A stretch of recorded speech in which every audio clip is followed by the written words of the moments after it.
Bonsoir bandeko balandi sango ya émission Tala Congo na kati ya Congo M News. Ndenge tebisaki bino tala sikoyo départ yango yo pona kokota sur terrain kopesa bino makambu live oyo ezali kobanda lelo a kati ya New York City.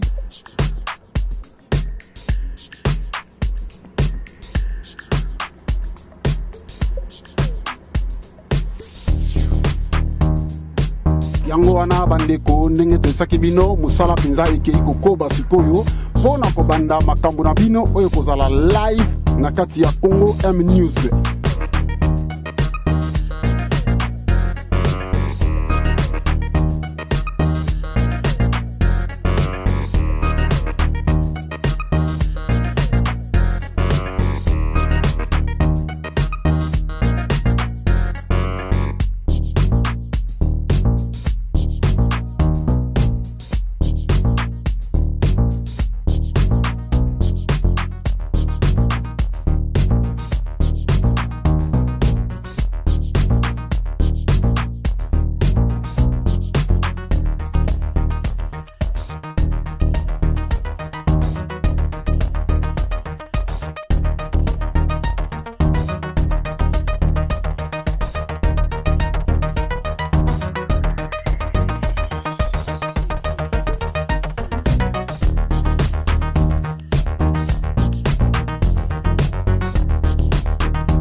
Bonsoir bandeko balandi sango ya émission Tala Congo na kati ya Congo M News.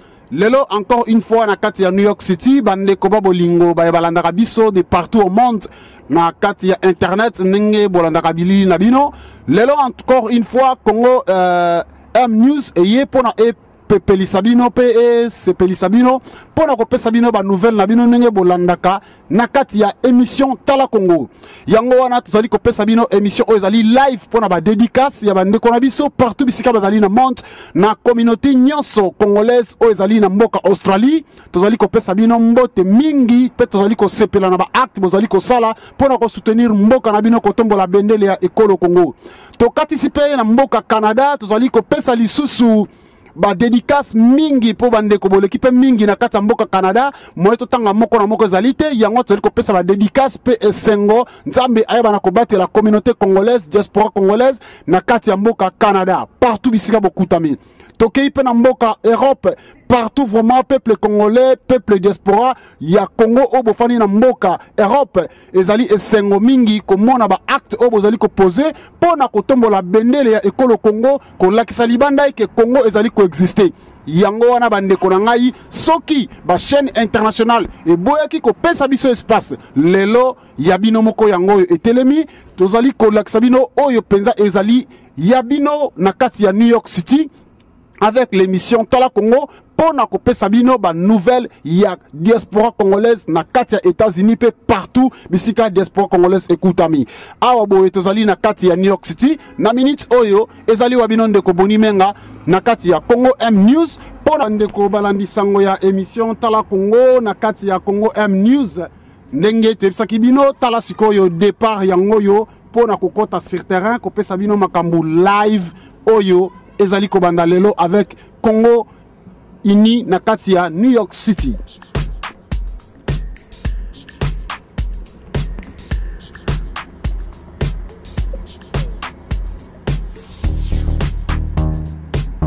Yango wana bokabwani ya Congo non à la balkanisation du Congo. Congo est kokabwana ta mokolo moko te. Bitumba oyo eza na solo ya matière première. Bango moko to yawe pa ba promoteur ya bitumba oyo. Biso to kanga hémorragie na source. To pa ya bato batindaka bitumba. mboka wana moke eza pembeni na biso na boya kotanga kombo lango ezopesanga nausée.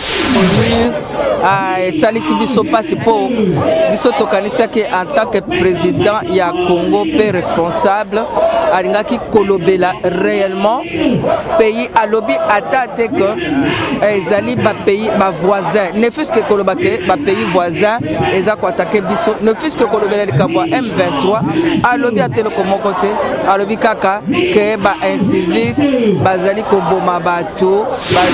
Alors yango wana toza koyebisa nde bana Congo tozali a place ba Congolais bazali yo wana ozotuna biso mitunati yango wana nde tozolakisa ke groupe ya opposition ba combattant ba résistant toza ko s'opposer contre rencontre manœuvreur ya Kagame na Kanambe oyo tobengi na kombo ya Lukuta alias Kabila.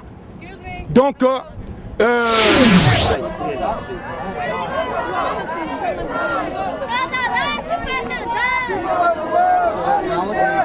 involved people killing each other. Oh, sorry. Thank you very much. So, Madame la ministre, nous voyons là votre présence aujourd'hui ici à New York City.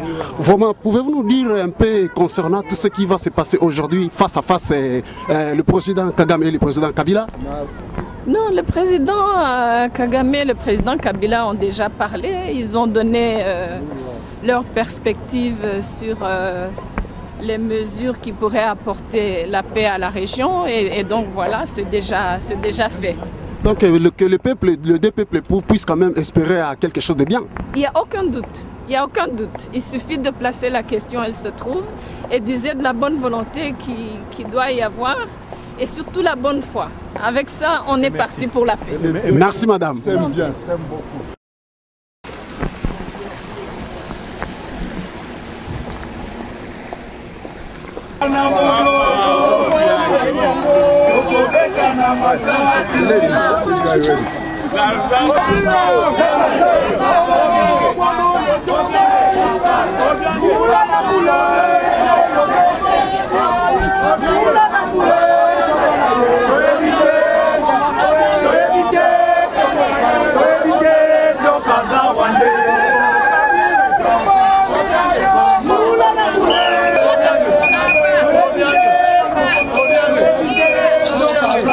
Bonjour. Barbara, là vous êtes à New York City, précisément devant l'ONU. Quelle est votre impression vis-à-vis de tout ce qui se passe maintenant à l'ONU et concernant la rencontre entre Kabila et Kagame?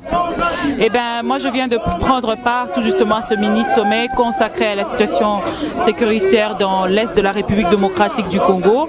Il y a eu quelques résolutions qui ont été prises, c'est-à-dire toute l'Assemblée s'est mise d'accord par rapport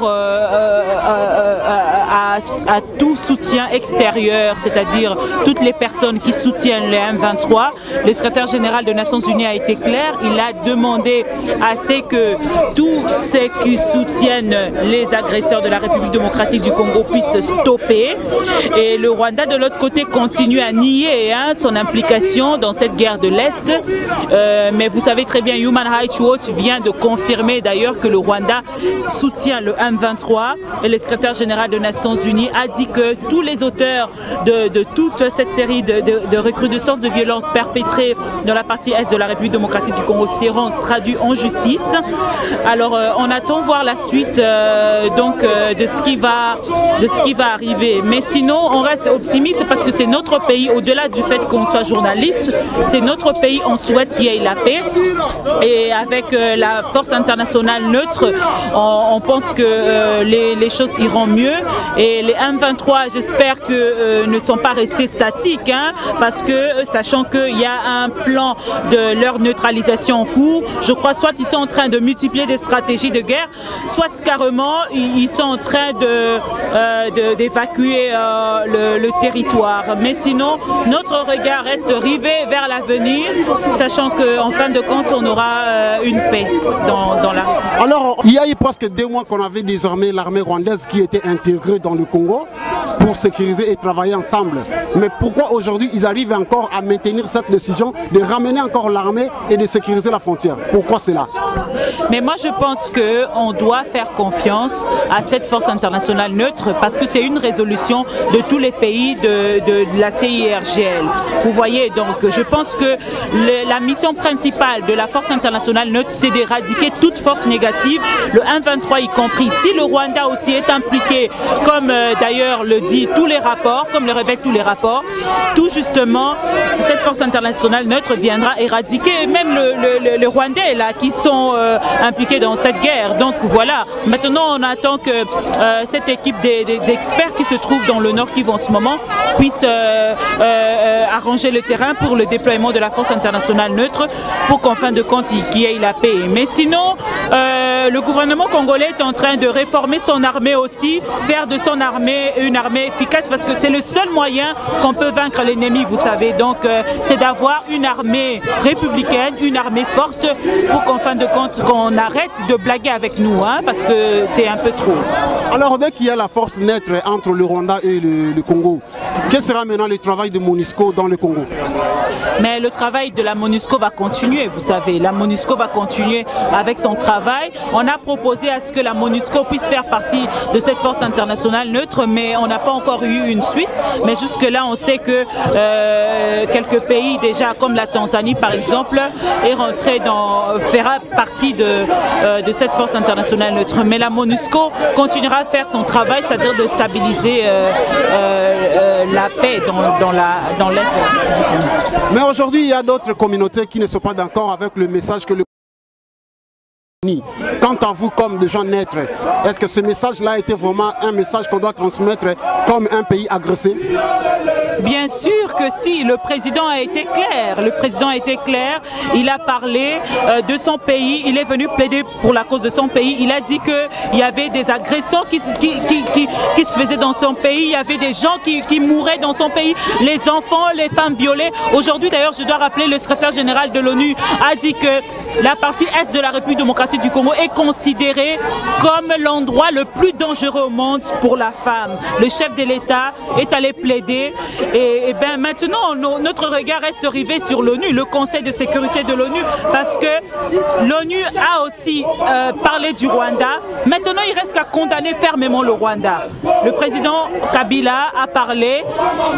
Moi je pense que, bon, je suis journaliste, je ne donne pas mon point de vue, mais je pense que son travail était devenu de plaider la cause de son pays qui est agressé et il est inquiété par ça.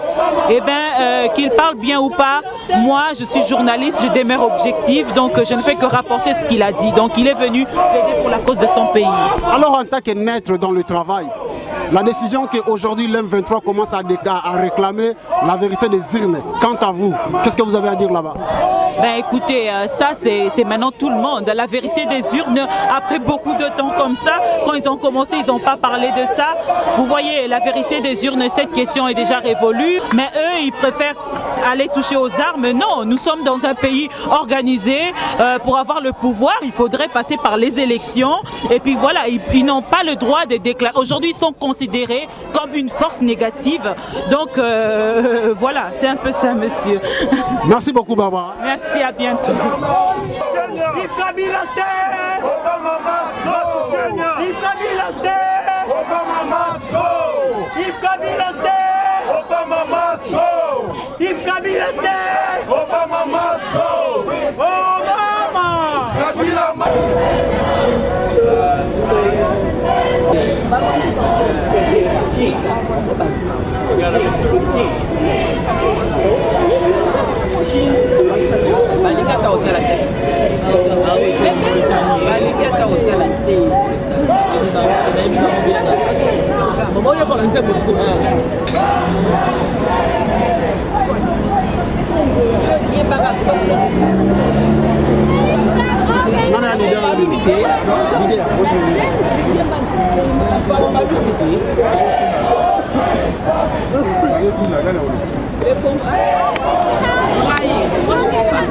Ennemi.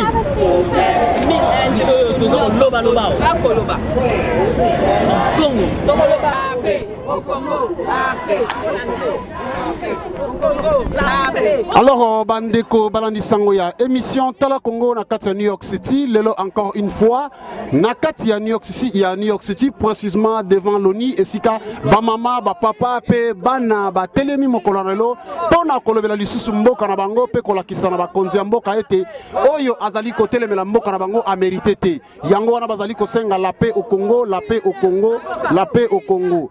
Yango wana Bandeko Balandi Sango. Toyoka mama moko ayebisa biso eloko nini baye kotelema liboso ya Nations Unies mokolo molelo. Mama, kombo na onani? Kombo na Mama Rita. Mama Rita, yebisa biso moke eloko nini etindi bino mokolo molelo botelema liboso ya Nations Unies oyo ke bakonzi ya mboka, bakonzi ya mikili nyonso bazali awa pona kosola masolo ya kati oyo etali bango. Mais tomoni bino ba mama ya mboka Congo botelemi lisusu mokolo molelo pona koloba eloko nini liboso ya bakonzi ya mboka? Toye kolobela bakonzi ya mboka to boyi bokabwani ya Congo. Non à la balkanisation du Congo. Congo ekokabwana ta mokolo moko te. Bitumba oyo eza na solo ya matière première. Bango moko toya we pa ba promoteur ya bitumba oyo. Biso toye kokanga hémorragie na source. Toye pa ya bato batindaka bitumba. Moko wana mokeza pemena na biso na boya kotanga kombo lango ezo pesa nga nausée. Moko wana ya muke wana ekoki kosakana na biso. Il faut tanga kombo parce que Rwanda ekoki kosakana na Congo te. Azali pion ya pamba. Kagame baza kotinda ye pona minere oyo eza koboma basi eza ko violer basi na Congo. Yango to ye awa Nations Unies azwa mibeko ya solo solo. Bakanga ye batie libanda ya Congo. Congo ekokabwana ta mokolo moko te et puis ba futa ba indemniser ba victime nyonso tu ya guerre oyo esa na Congo. Je vous remercie. Mama likamo nini ozali koloba na ngonga oyo liboso ya Nations Unies message na ezali nini oyo etelemisio awa? Na lobby lelo oyo to lobby biso ba Congolais toboyi aucun périmètre du Congo ne va partir. Nous voulons pas aucun centimètre du Congo va partir. Nous disons, nous voulons la paix, la paix, la paix. Que le Rwanda nous laisse en paix. Le Congo a besoin de la paix. Nos frères et sœurs sont violés, nos frères et sœurs meurent au Congo. Nous ne voulons pas de tout ça. Nous voulons que les Occidentaux puissent arrêter de s'ingérer dans nos problèmes. Voilà. Ya émission Tala Congo ezali kaka ba mama ya mboka Congo tende bazali kosenga kimia ya mboka Congo. Papa yebisa biso otelemi awa koloba nini? Ngana telemi awa lelo yo pona lingi te mboka ezala la kimia. Toboyi batu bakufaka bakufi déjà belé na mboka na biso likolo ka ya bagero. Bagero ezala tina te. Bagero batu balingi koya ko piller mboka na biso pote na ba richesse na biso nde commune pasi na biso. To lingi likambwana te. Po ba richesse na biso za nzambe mutati apesa biso mabele wana. Ndenge bakoko batikela biso mabele wana ndenge pe tokotikela bana na biso mabele wana. Tokotika te ke bana na biso bazwa ndambo mabele o batata na biso batikela. Alors mokoma lelo tozali komona ete bakokuta na lisusu face à face les deux protagonistes oyo bazali kosala désordre na kati ya mboka Congo Kagame Kabila. Papa frontière oyo balingi batia force neutre pona bino ba papa ba mama ya mboka Congo force oyo ezali wana devant MONUSCO. Bolingi MONUSCO to bolingi force neutre ya Kabila et Kagame bazonga na service. Ngai pona ngai na lingi pe parce que ba force nyonso ya kawana MONUSCO babanda na Monique ba komi na MONUSCO basali nini kaka makambo ba guerre ezo continuer lelo bitumba tango ezalaka wana ba MONUSCO baza wana bandeko na biso bakufaka na misu na bango donc toala posa penza ya babiloko la te pe ezala na mboka la biso la paix. Alors bandeko balandi sango ba mama bazali kosenga pe na mboka Congo mama pona nini bana ya Congo ya mike bazali kozala violé bazali kozala abusé na mboka Congo pona bino ba mama eloko nini bozali kolobela yango? To lobby lelo oyo vas-y pas tombola nini tombola nini là soulever voilà. To lobby lelo oyo bandeko bana na biso baza violé na est parce que aujourd'hui eza guerre ya minerai. Outi ko poser question au lobby bolingi bazala na force ezala intermédiaire entre le Rwanda et le Congo. To lobby non. Aujourd'hui c'est le Congo qui est comment dirais-je, qui est menacé, agressé. Comment nous allons chercher l'intermédiaire? Nous voulons qu'il y ait une force qui va protéger le Congo parce que c'est le Congo qui est menacé. Voilà. Oh, alors merci mingi ba mama oyo ezali vraiment na kati ya mboka États-Unis mokomolelo ngenge bozali kolanda ba mama ya mboka Congo pe ba papa ya mboka Congo ba telemi pona kosenga kimia na mboka na bango. Merci. Bonjour Maman Jeanne. Bonjour papa. Maman lelo encore une fois tokutani awa devant Nations Unies et sika oyo toujours soki botomboli mongongo ya ba mama ekendaka. Maman bolandaki image ya le soi-disant président ya Congo o tuzako benga ye Hippolyte Kanambe alobaki ba discours na ye discours asalaki est-ce que ezali message ya mutu oyo azali agressé à transmettre message ya bongo? Tiens, discours na ye ezaki lokola lisolo azobolela bato lisolo ya ndenge mboka na ye ezali attaqué na bato incivique neti bato moko inconnu esaliki biso pasi po biso tokanisaki en tant que président ya Congo pe responsable alingaki kolobela réellement pays alobi ata te que ezali ba pays ba voisins ne fût-ce que kolobake ba pays voisins eza ko attaquer biso ne fût-ce que kolobela likambo M23 alobi atele komoko te alobi kaka ke ba incivique bazali koboma bato bazali kopesa bana ba mandoki babomaka bakumbisaka esali biso pasi mingi discours na ezaki discours ya pas un homme responsable et surtout un président de la République.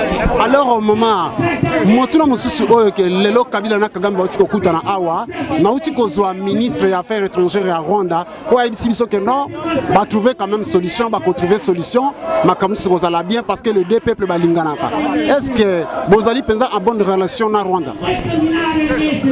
Ngala koloba que peuple rwandais na peuple congolais tous ba unité. Mais ba dirigeant ya Rwanda na ya Congo de moto bazali ko sala ko entretenir inimitié wana. Ce qui fait que sikoyo tokomi ba ennemi. Mais ngala ko koloba boy na samedi passé le 22 et pas na biso na Boston.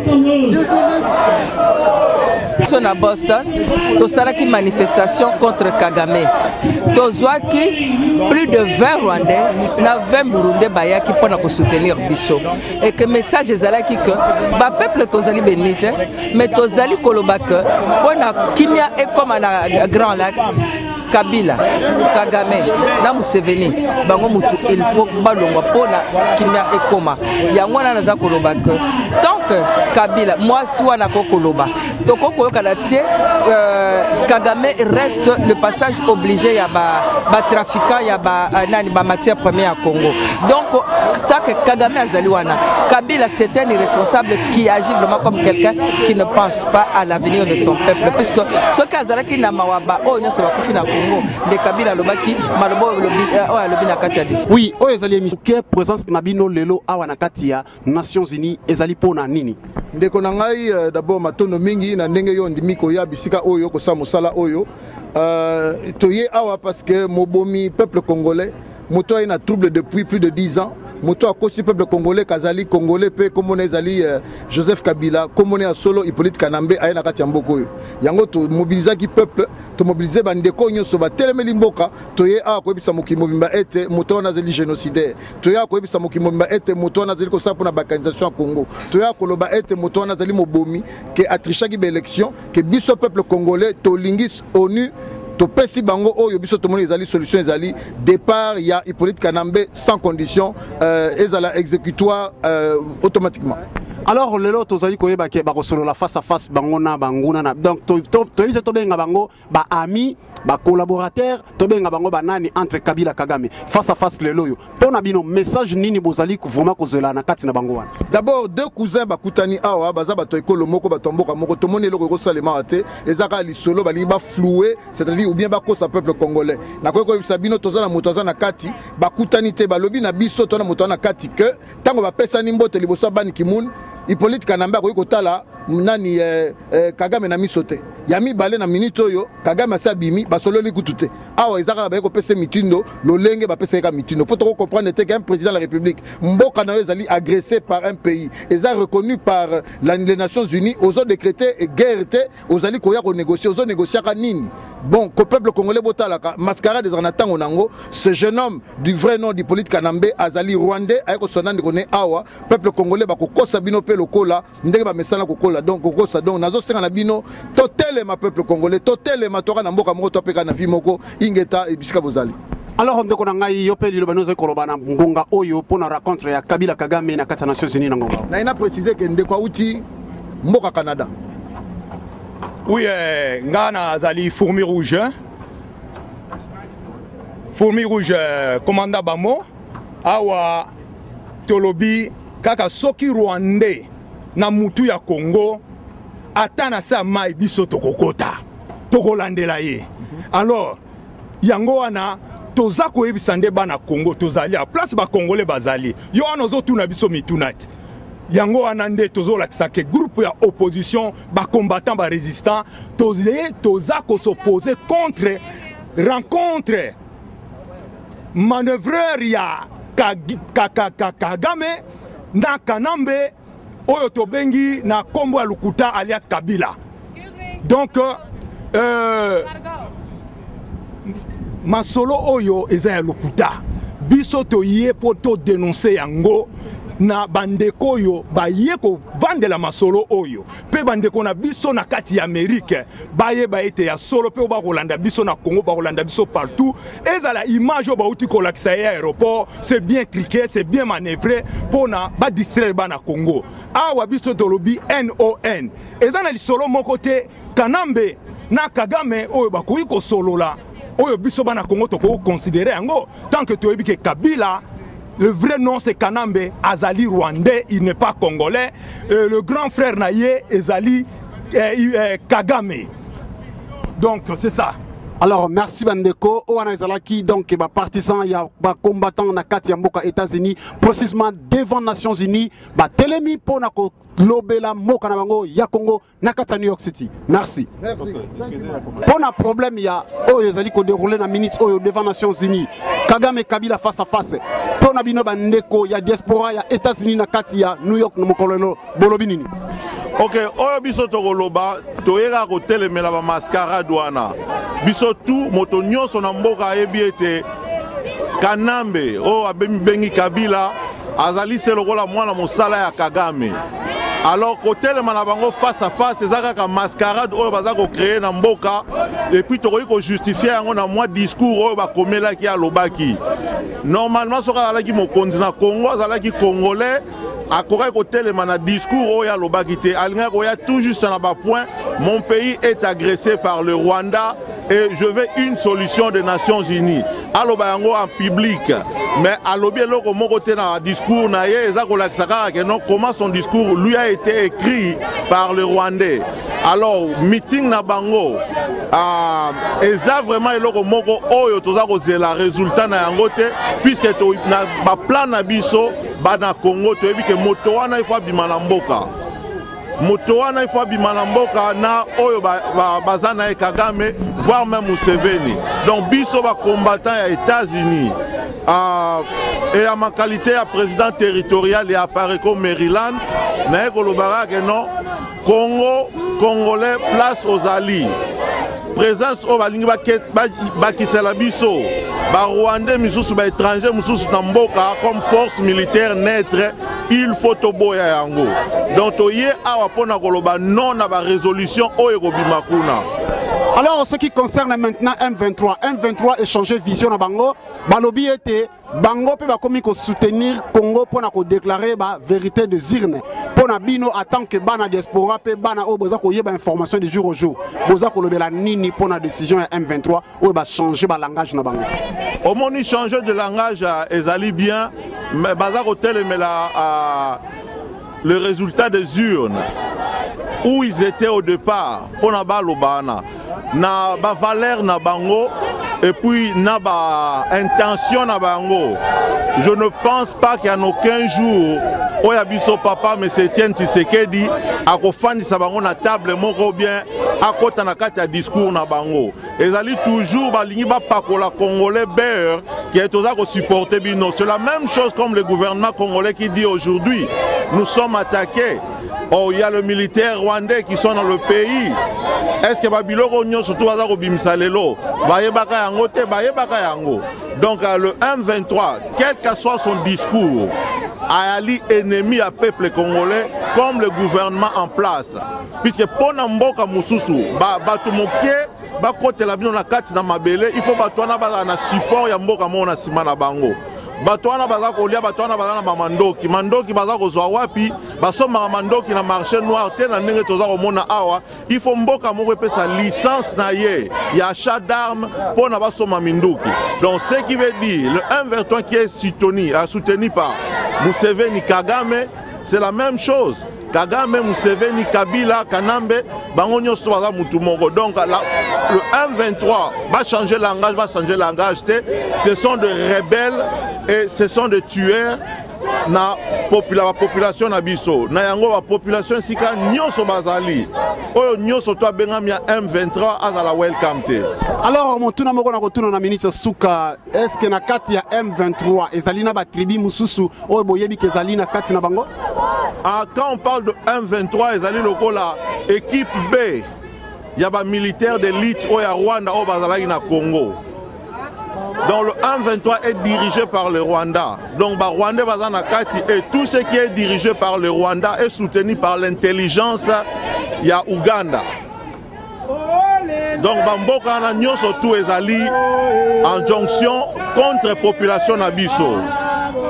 Donc nayango vraiment toza ko beta vraiment c'était peuple congolais ndenge to telemaka pour na ba élection pour soutenir papa Tshisekedi il faut to telema